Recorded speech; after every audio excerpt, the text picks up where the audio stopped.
Assalamualaikum warahmatullahi wabarakatuh, Ustaz. Waalaikumsalam warahmatullahi wabarakatuh. Ya, silahkan. Ini sebenarnya pembahasan lama tentang masalah GoPay.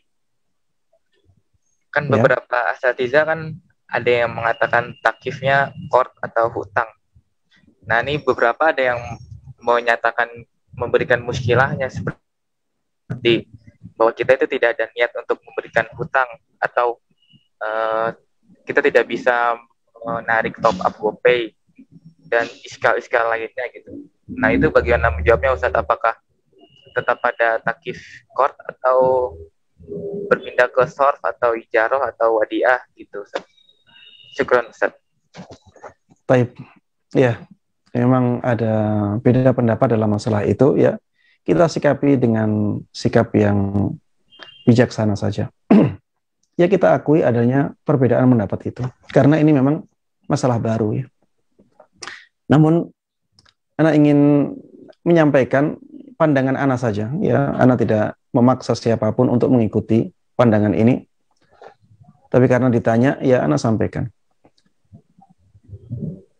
Adanya akad hutang piutang itu tidak bergantung kepada niat. Tidak bergantung kepada niat. Kalau orang yang kalau akad yang kita lakukan hakikatnya hakikat qard, maka sudah jadi qard. Tidak harus dengan niat. Tidak harus dengan niat. Siapa yang mengatakan bahwa qard itu harus ada niatnya qard? Tidakkah cukup hakikat itu menunjukkan bahwa itu akad qard? Ini yang menjadi kritikan ya untuk orang yang mengatakan, loh ini kan tidak ada niat untuk qard. Kita katakan bahwa qard itu bisa terjadi tanpa niat karena kita melihat hakikat akadnya. Tapi bagaimana hakikat GoPay ini? GoPay itu ya hakikatnya ditunjukkan oleh namanya. Namanya dompet virtual. Ya, dompet virtual. Jadi kita menaruh uang kita di dompet itu. Kita naruh uang di dompet itu. Kemudian pihak GoPay menjamin uang kita. Kalau misalnya uang tersebut ternyata terbakar,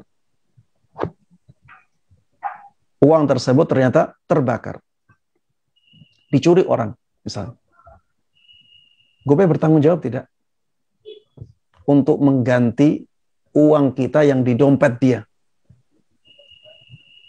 Jawabannya iya. Dia wajib mengganti. Kalau dia wajib mengganti, padahal dia tidak teledor, maka jadinya bukan titipan itu. Itu jadinya hutang piutang. Jadinya piutang, ya.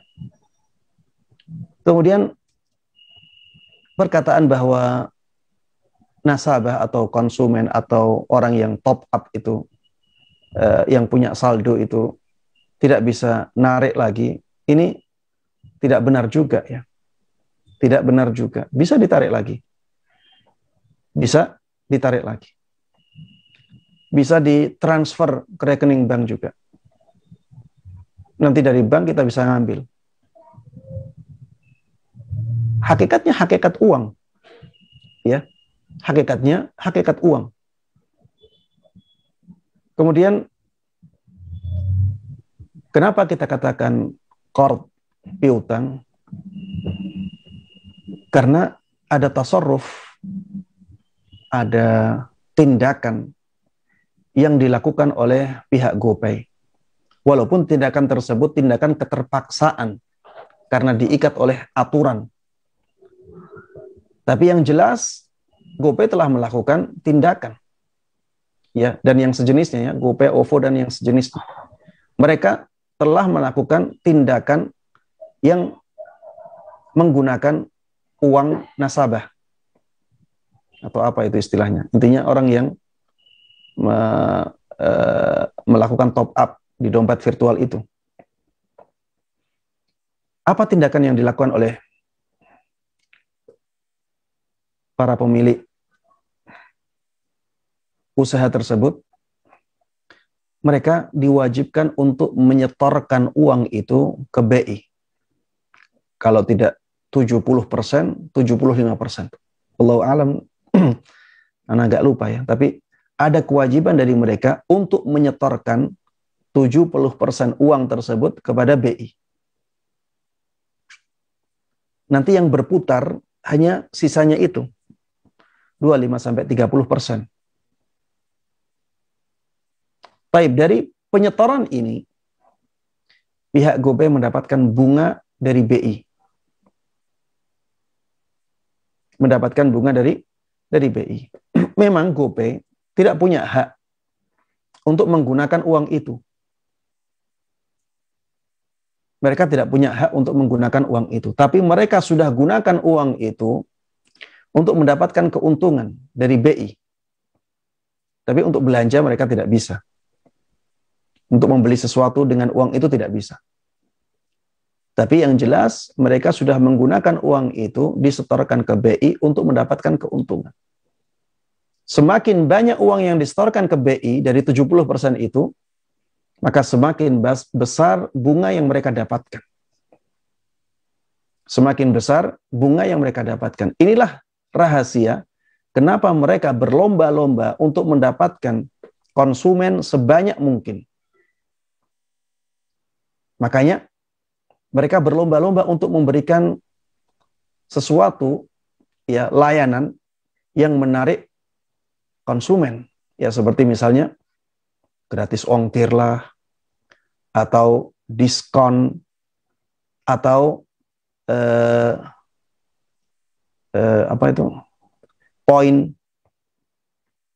atau hadiah-hadiah yang lainnya. Agar apa? Agar orang-orang menaruh uangnya di mereka. Semakin banyak uang, mereka akan setorkan ke BI semakin banyak. Ya.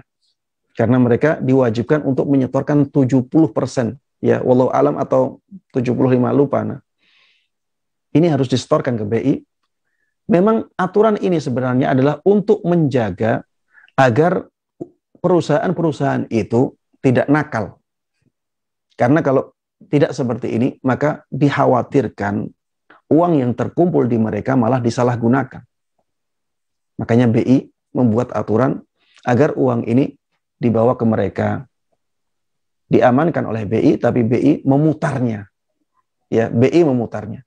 Dengan putaran itu akan mendatangkan keuntungan. Sebagian keuntungan diberikan kepada GoPay, kepada OVO dan yang lainnya, ya. Kalau kita lihat hakikat seperti ini, ya, walaupun tidak ada niat untuk memberikan piutang, tetap saja itu hakikatnya piutang.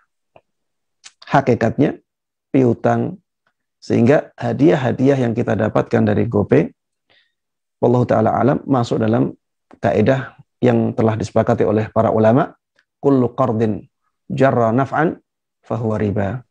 Setiap piutang yang mendatangkan manfaat untuk orang yang memberikan piutang, maka itu masuknya riba atau itu menjadi riba. Wallahu ta'ala alam.